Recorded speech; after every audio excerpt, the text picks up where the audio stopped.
The truth about Black America and racketeering charges. Operation Nigga. The RICO Act, originally designed to dismantle organized crime, has taken a different turn in America. Today, it is being used in a way that disproportionately affects Black communities. From rap lyrics being used as evidence to sweeping mass indictments in cities across the country, there is a growing concern that the war on crime has become a war on culture. This discussion explores the origins, application, and consequences of RICO laws on Black America. The RICO Act was signed into law in 1970 to combat the mafia, targeting organized crime families that held a strong influence over businesses, labor unions, and law enforcement. Over the decades, its use has expanded beyond its original intent. No longer reserved for dismantling syndicates like the Gambino or Genovese families, the law has been adapted to prosecute street gangs, activist movements, and musicians. The transformation of RICO's application raises fundamental questions about justice and fairness in its implementation. RICOs in the Black community. The statistics reveal a concerning pattern. While organized crime spans all racial and ethnic groups, Black defendants face RICO charges at a disproportionately high rate. Studies suggest that these laws are not applied equally across racial lines, reinforcing systemic biases within the criminal justice system. Many argue that RICO laws are being used to prosecute entire neighborhoods rather than target individual criminals, broadening the definition of organized crime in ways that unfairly impact Black Americans. Individuals affected by these cases have shared their experiences, describing how sweeping indictments have disrupted families and communities, often based on tenuous associations rather than direct criminal activity. For many Black artists, rap lyrics have become a legal liability. Increasingly, prosecutors are using lyrics as evidence, arguing that they serve as confessions of criminal activity rather than artistic expression. This practice raises serious First Amendment concerns and highlights racial disparities in how creative works are interpreted in court. While other genres often depict violence and crime, it is rap music, rooted in Black culture. Today's Teamsters case once again raises questions over the use and possible abuse of the Racketeer Influenced and Corrupt Organizations Act. Known as RICO, the law was established to give the government power to go after mobsters. But the law has been applied far more broadly and has touched off a rising tide of criticism among defense lawyers and civil libertarians. We'll take up that controversy in a moment, but first, Kwame Holman has a background report. Would it be fair to say that if you went back to prison that you'd be a dead man? Congress passed the Racketeer Influenced and Corrupt Organizations Act, RICO, in 1970, after several years of investigating organized crime. At these 1963 Senate hearings, chaired by Senator John McClellan, mobster Joseph Valachi shocked the Congress with an insider's perspective on organized crimes, loan sharking, extortion, kidnapping, and murder. You honestly believe that they were under orders from Genovese to kill you there in prison? Yes, 100%, Senator. 100%. 4 years after the hearings, a presidential commission called for legislation to stop racketeers from infiltrating legitimate businesses. How the hell you gonna lump me in with all them? But it's all the big picture, though. How the hell you gonna lump me in with all them? It's all the big picture. Now I'm gonna be sitting in here. It's gonna be years out of my life. Then you going to get dudes who I don't even talk to. What they gonna say? You ruining people's lives. I heard it's over 21 people that's been arrested. This shit wrong. It is what it is. Church, just pray for me. Just pray for me, pray for my family. Under the old laws, the government could only prosecute individuals for their individual crimes. The commission recommended a law that would allow the government to prosecute organizations for a pattern of criminal activities. Congress responded with RICO. Those who drafted RICO did not limit it to organized crime, nor did they spell out how far prosecutors could go in applying it. Robert Blakey was counsel to Senator McClellan's committee and helped draft the law. Congress debated specifically whether the statute should be limited to organized crime, for example, in the mafia sense, and decided since the problems how the hell you gonna lump me in with all them? Prosecutions, the statute should be written to fit all similar prosecutions, not limited to organized crime, for example, in the sense of the mafia. RICO could be used to prosecute any individual or organization if certain conditions were met. First, those charged had to be engaged in racketeering activity, such as murder, kidnapping, extortion, or mail, wire, or securities fraud. Second, they had to have committed at least 2 racketeering acts within 10 years. Conviction meant stiff penalties. Fines of up to $250,000 for an individual, up to $500,000 for an organization, or double the profits from the racketeering activity. Sentences of up to life in prison. And forfeiture of all profits and monetary interests in the racketeering organization. Since 1983, the Justice Department has averaged more than 100 RICO prosecutions a year. Among them, the successful prosecution of this white supremacist group charged with setting fire to a Jewish center and a gay church. Some of the most important RICO prosecutions were brought in New York City by U.S. Attorney Rudolph Giuliani. The government's complaint alleges that organized crime has deprived union members of their rights through a pattern of racketeering that... Giuliani used RICO to battle organized crime. Anthony Salerno, boss of the Genovese crime family, and 4 other crime family heads were convicted as members of the Commission, a ruling council that regulated mob activities. The ability to bring the entire commission under the RICO statute means now that the major muscle for organized criminal enterprises in the United States has now been brought to the bar of justice. Giuliani also used RICO to go after corrupt officials. Former Congressman Mario Biaggi was convicted for using the WedTech Corporation to bribe government officials to win military contracts.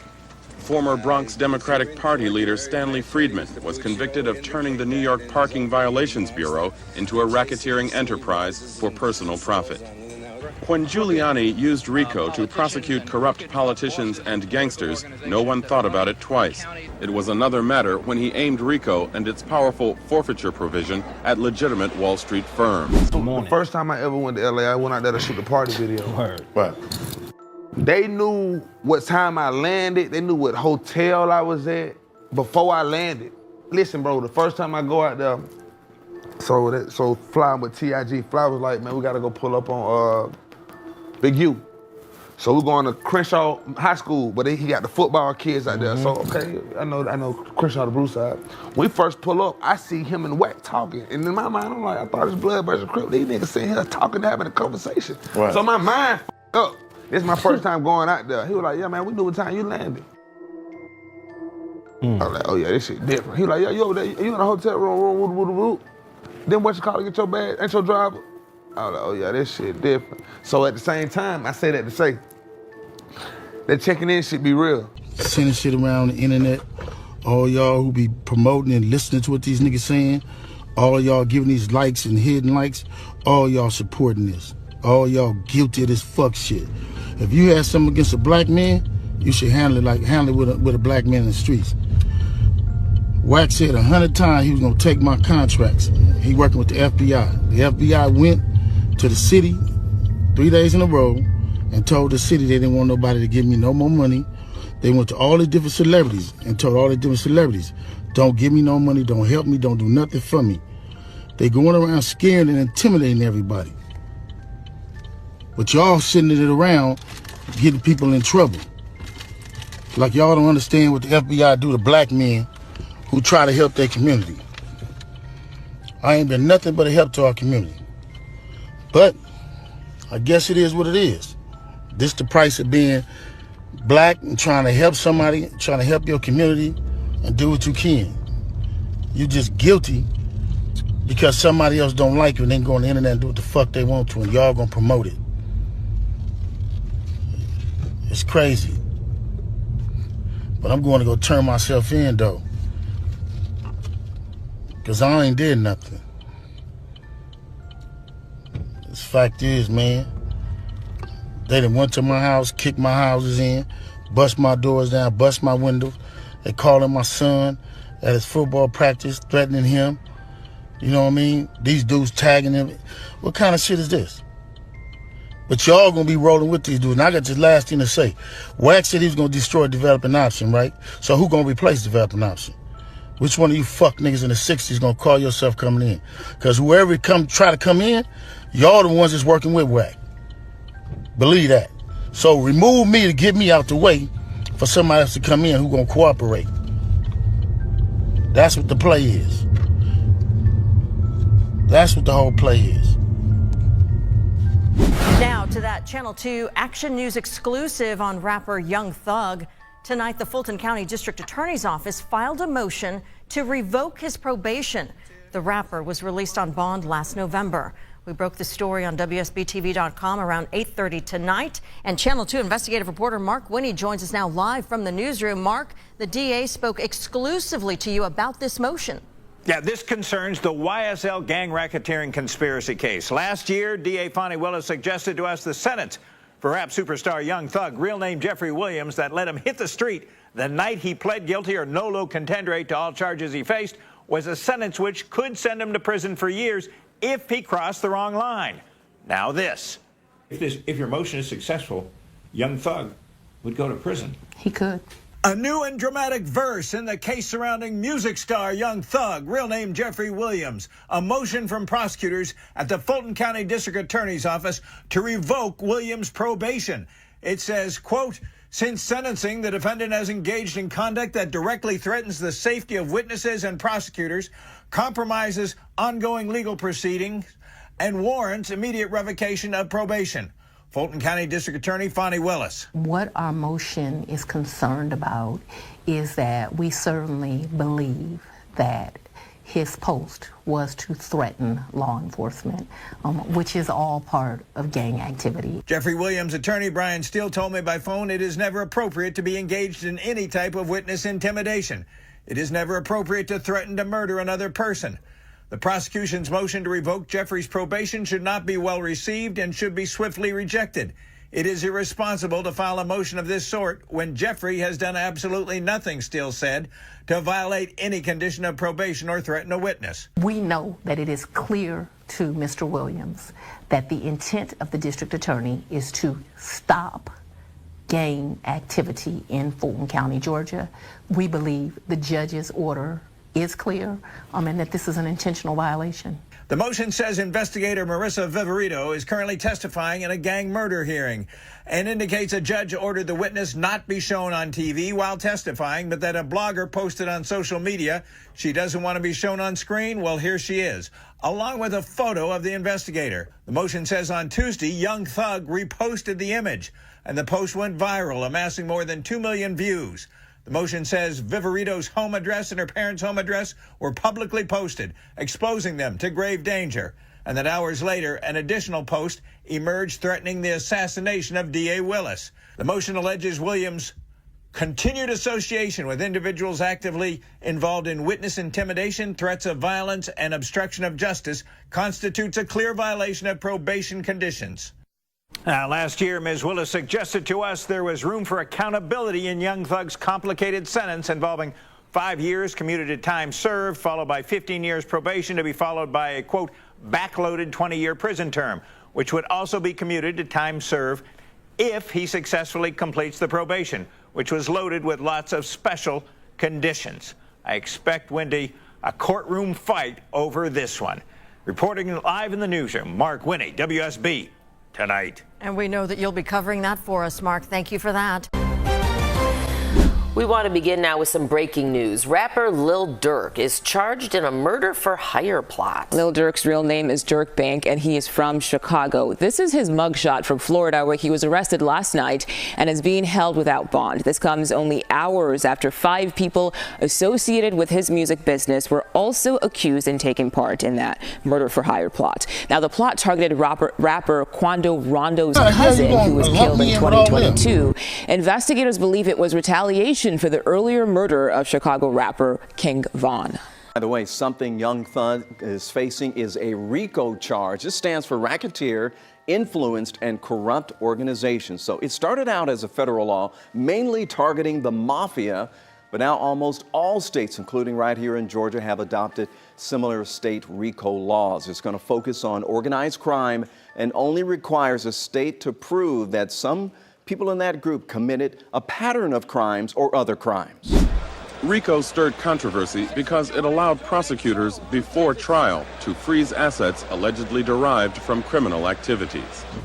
Last year, Drexel Burnham Lambert, a New York securities firm, agreed to plead guilty to securities fraud and to accept a $650 million settlement rather than face a RICO indictment. Princeton Newport, an investment banking firm, actually was indicted. Company lawyers say the threat of forfeiting millions of dollars in profits caused creditor confidence to erode and forced them to go out of business before they could go on trial. The two Wall Street cases prompted charges that Giuliani had taken RICO prosecutions too far. That's too draconian a weapon to be utilized in what are normal garden variety criminal securities prosecutions. I think they should be treated the way they've historically been treated. People should be indicted for violating the securities laws, and either they win or they lose. And then the punishment meted out, as opposed to a form of quasi-punishment before trial. Robert Blakey disagrees. I see, for example, nothing inappropriate with a serious forfeiture being imposed on a major securities firm where the underlying set of facts indicates that the firm has stolen, in effect, hundreds of millions of dollars from people. A forfeiture in that amount seems to me to be not draconian, but poetic and wholly appropriate. When Congress designed RICO, it armed the law with stiff civil as well as criminal penalties to encourage individuals victimized by organized crime to sue the racketeers. If the victim wins, the award is triple the normal damages, lawyers' fees, and court costs. But civil RICO did not work the way Congress envisioned. Private attorneys began filing RICO suits in all sorts of commercial disputes, having nothing to do with criminal organizations. IBM, for example, sued Hitachi for theft of computer secrets and won a settlement of more than $200 million. Suffolk County, New York, won a $23 million suit against the Long Island Lighting Company for fraudulent rate increases, but a federal judge recently dismissed the case, saying it didn't belong in federal court. The range of misuse of civil RICO runs from the absurdity of where the FBI, in conducting a sting operation, was labeled a racketeer and forced to defend itself, to Cadillac dealers who have failed to honor their warranties, to laser printer manufacturers who have been labeled racketeer because the printer didn't print as fast as it ought to Hasidic Jews arguing over the succession of who the rabbi should be in a synagogue. The American Bar Association estimates that only 9% of RICO civil suits involve the kind of professional criminal activity that caused Congress to write the law. Lower courts have tried to throw out frivolous RICO suits, but in 1985, the Supreme Court ruled that only Congress could restrict RICO. In practical terms, it meant that civil plaintiffs had a green light to go to the federal courts with generally ordinary civil disputes and know that they were not going to be thrown out on that basis. And therefore, civil litigation was going to increase, and it has. An American Bar Association survey shows that private attorneys used RICO in only 9 civil cases prior to 1980. In the past 2.5 years, the number of cases has jumped to more than 2,700. Congress has tried to pass legislation amending the statute, but without success. Joining us now to take up this issue is the head of the New York State Task Force on Organized Crime, Ron Goldstock. Mr. Goldstock also teaches a course in the uses of RICO at Cornell University, where he joins us from tonight. Alan Dershowitz is a professor of law at Harvard University. He joins us from public station WGBH in Boston, Massachusetts. And starting with you, Alan Dershowitz, do you think that RICO is out of control? Oh, I think it's been out of control for a half dozen years at least now. What happened is Congress gave prosecutors a weapon that was suited to going after one particular crime, that is racketeer influence in legitimate businesses. It was a very, very important weapon, and nobody disputes that. The problems of organized crime getting into legitimate businesses was not capable of really being solved through the usual laws, although the conspiracy laws gave them plenty of weapons to do it.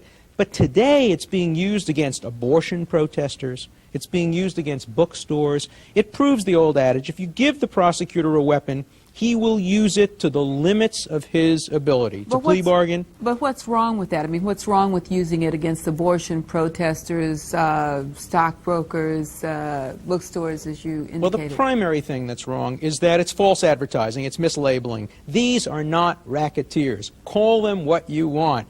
A group of well-intentioned men and women who are trying to close down an abortion clinic are not racketeers. People who run a bookstore are not racketeers.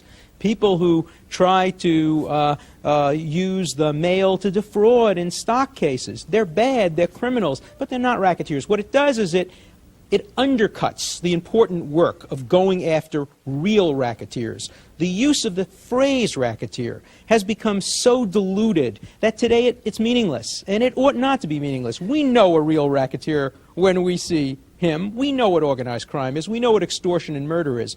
But to use these RICO statutes, as they've been used over the last few years, primarily against plain, ordinary, garden variety criminals who've had the bad fortune to do it twice over the past 10 years, then to use the incredibly vindictive civil remedies against them and to prevent them from getting lawyers by seizing their property in advance, to deny them really the right to a trial, because when you get a RICO prosecution, it's likely to go on weeks and months. You get a record that you can't appeal from. The jury doesn't understand it. It's confusing. They've heard the prosecutor call him a racketeer.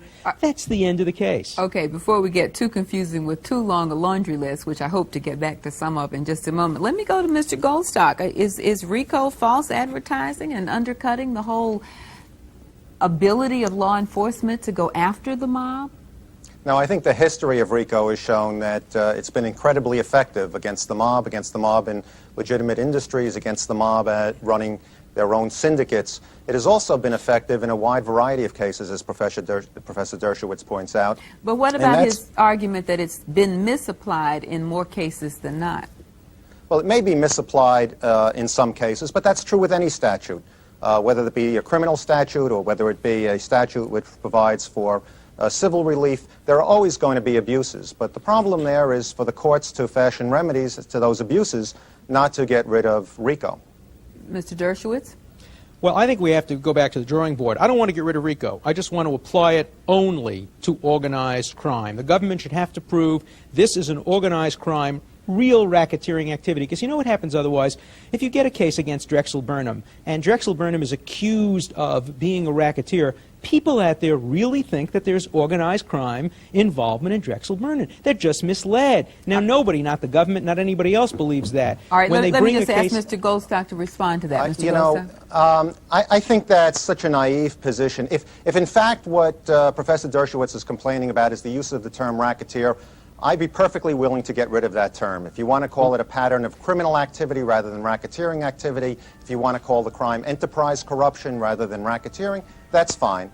But the basis of the crime, to look at organizations rather than individuals, to look at remedial aspects rather than just putting people in prison, seems to me to be the important part and the part that's worked quite well. And you would say that the application to Drexel Burnham is appropriate under the circumstances? If you want to call 3 people who are collecting bets on a street corner racketeers and not a major corporation which, according to the allegations, has fleeced hundreds and thousands of people of millions of dollars, it seems to me that that is inappropriate. If they act like racketeers, they ought to be called racketeers, and the remedies ought to be appropriate. Arose by any other name, Mr. Dershowitz?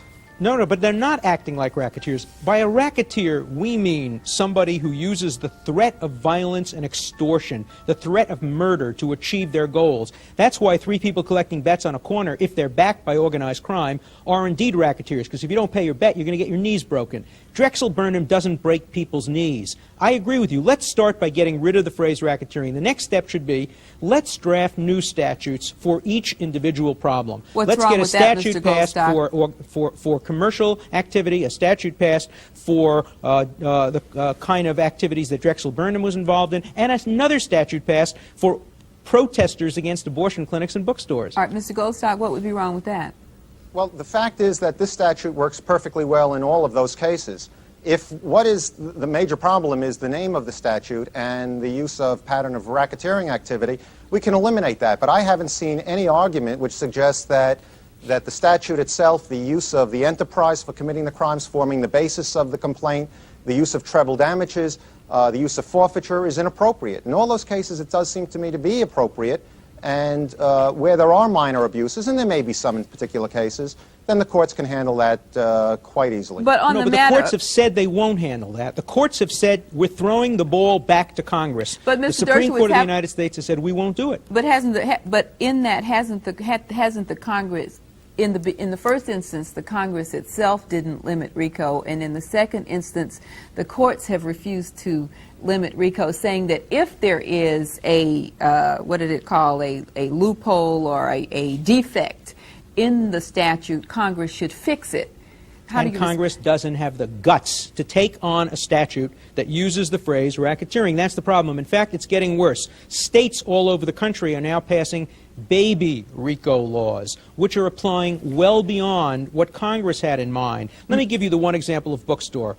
I think it was in Virginia. 2 bookstores which sold primarily constitutionally protected material. Somebody walked into the 2 bookstores on the same day and bought 1 magazine in one store, 1 magazine in another store. That made them into a racketeer, influence, and corrupt organization because there were 2. That is a pattern of activity. Although it was done on one day, it doesn't matter. That brought the statute of limitations back 10 years instead of 5 years. It accused them of being racketeers. It allowed the government to seize all of the material in the bookstores. The Supreme Court said that was going too far. You can only seize all the material in the bookstore after you've proved that they're racketeers. It's just fighting a fly with a nuclear weapon, and we shouldn't be doing that in a society. The fact that it works effectively is not the only issue in a democratic society. It is overkill. Mr. Goldstock, fighting a fly? No, it's not fighting a fly. I think it's inappropriately used in the bookstore context, but the fact is that I think all statutes directed towards obscenity and pornography are misapplied. Without the use of RICO, a prosecutor could use those statutes to take books out of a bookstore and to forfeit the property. It's not just RICO that does it. Mr. Goldstock, let me ask you on the specific point that Mr. Dershowitz raised earlier and that was raised in the tape piece, this issue of these triple damages being applied to people found guilty under the RICO statute. I mean, do you feel that that's excessive?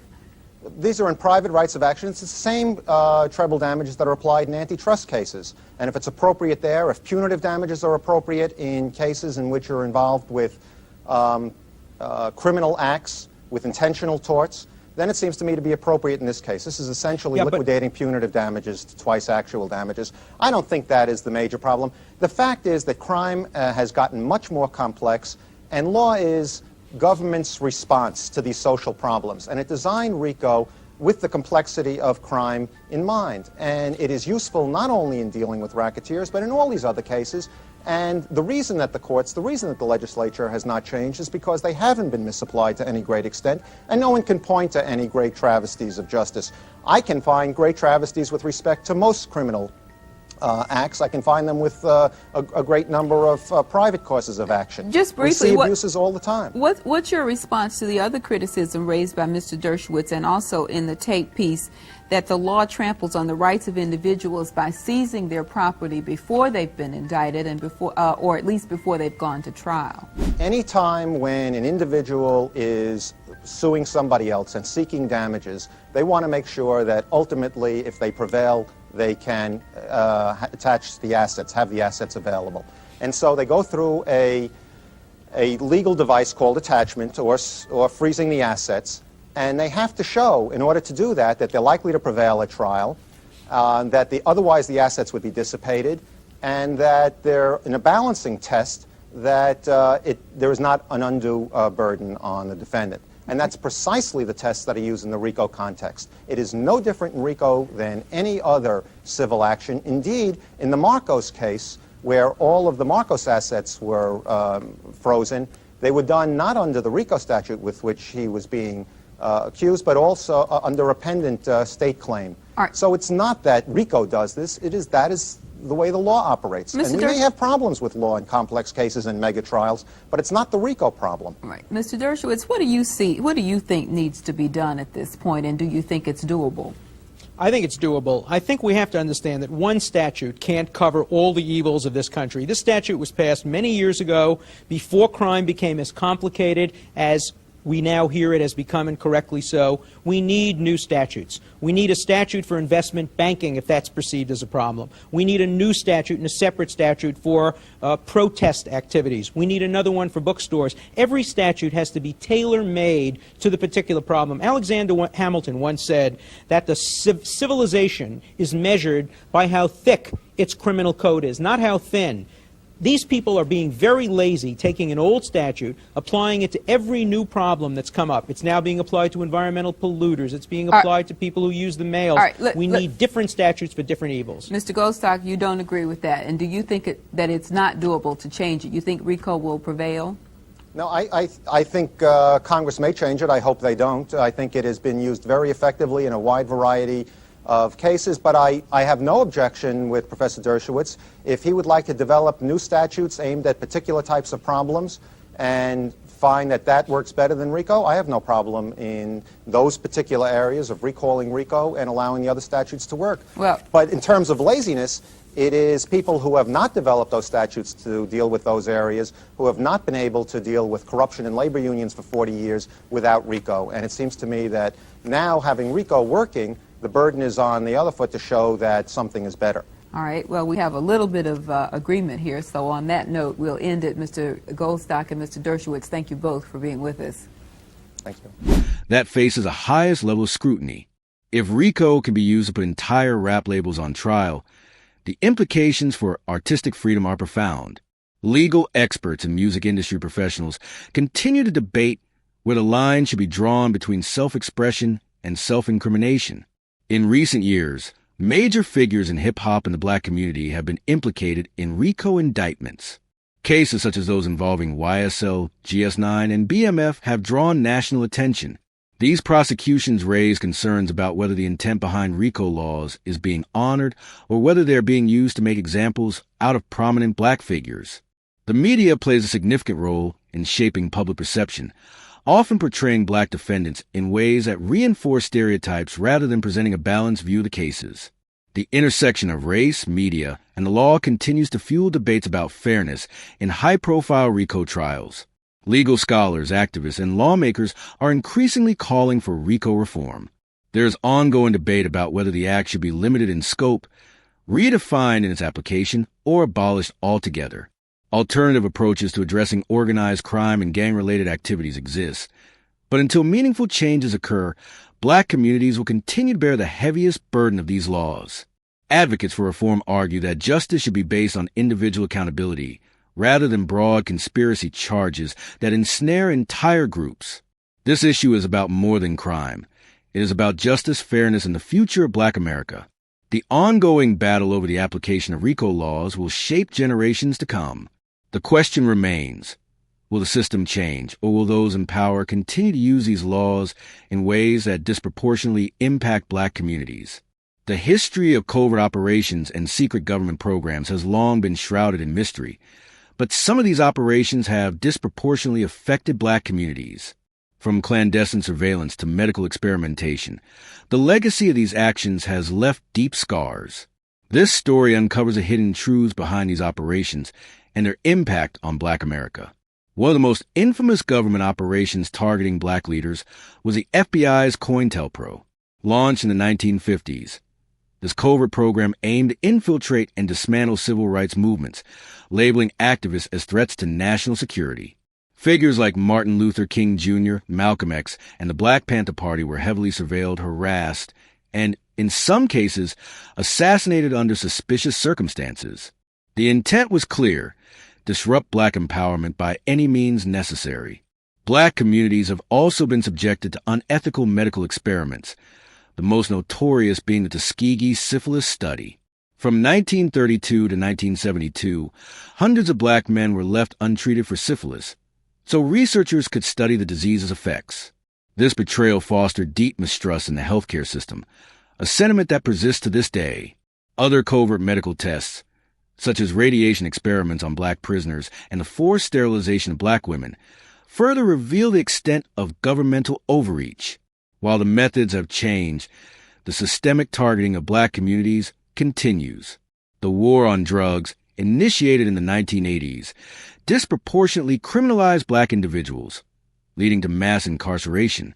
Documents and testimonies suggest that government agencies were aware of the devastating effects of drug distribution in black neighborhoods, yet did little to stop it. Some even allege that the introduction of crack cocaine into these communities was part of a larger strategy to destabilize black progress. Today, surveillance technology has replaced wiretaps and informants. Social media monitoring, facial recognition software, and predictive policing disproportionately affect black activists in communities. The use of these technologies often results in wrongful arrests and heightened scrutiny, continuing the tradition of targeting black voices that speak out against injustice. Despite these dark chapters, black communities have consistently fought back. From the civil rights movement to today's social justice campaigns, activists continue to challenge systemic oppression. Efforts to declassify government documents and demand accountability are gaining traction, ensuring that history's hidden operations do not remain in the shadows. The legacy of secret operations against Black America is undeniable, but so is the resilience of those who have endured them. Uncovering the truth is the first step toward justice, and as awareness grows, so too does the call for change. The question remains, how do we ensure that history does not repeat itself? The intersection of hip-hop and the criminal justice system has long been a contentious issue, but in recent years, the application of RICO, Racketeer Influenced and Corrupt Organizations Act, charges against rappers and their affiliates has sparked major controversy. Once a law designed to dismantle organized crime, RICO is now being used to prosecute artists, their labels, and entire rap collectives.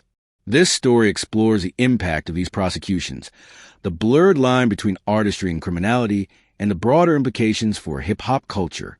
The RICO Act was introduced in 1970 to combat the mafia, allowing prosecutors to target leaders of criminal enterprises rather than just individual members. Over time, its use has expanded to include street gangs, drug operations, and now hip-hop crews. While law enforcement argues that RICO helps dismantle dangerous organizations, critics claim it casts too wide a net, often implicating individuals with little to no direct involvement in criminal activity.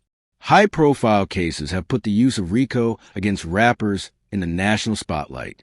Artists like Young Thug, Ghana, Big U, T.I. Brick, Baby Gotti, YG, and members of collectives such as YSL Young Stoner Life have faced RICO indictments, with prosecutors arguing that their music, lyrics, and affiliations are evidence of criminal enterprise.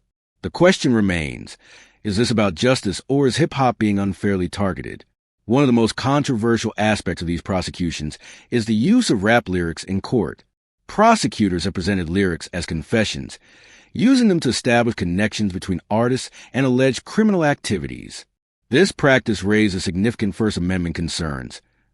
Other genres often depict violence, yet only rap faces this level of scrutiny. Many argue that this reflects systemic racial bias, criminalizing black artistry in a way that other forms of music are not. Rap is more than music. It's a business. Labels sign artists based on their street credibility, and imagery of struggle, crime, and survival are integral to hip-hop storytelling. However, the business of hip-hop now faces new risks, with labels and management companies becoming entangled in legal battles. Some believe that law enforcement sees rap collectives as modern-day criminal organizations rather than artistic movements, leading to sweeping indictments that lump business associates, producers, and even family members into criminal cases. In the digital age, social media has become both a promotional tool and a legal liability. Law enforcement monitors Instagram posts, music videos, and live streams for evidence of criminal activity. What might be intended as entertainment is now being used as courtroom evidence. This raises concerns about digital surveillance, racial profiling, and whether young black artists are being unfairly scrutinized compared to entertainers in other fields. The backlash against RICO prosecutions in hip-hop has led to calls for legal reform. Lawmakers in some states have proposed bills limiting the use of song lyrics as evidence in court. Artists, activists, and legal experts are pushing for greater protections for creative expression, arguing that art should not be used as a weapon against its creators. Meanwhile, the industry itself is adapting. Some artists are becoming more cautious with their lyrics, while others double down on their authenticity. The debate continues. Should rappers be held accountable for the narratives in their music? Or is this an unjust extension of systemic bias within the criminal justice system? The use of RICO against rappers highlights larger societal issues: racial bias, the criminalization of black culture, and the evolving nature of surveillance in the music industry. As these cases unfold, the outcome will not only affect the artists involved, but also shape the future of hip-hop and its relationship with the legal system.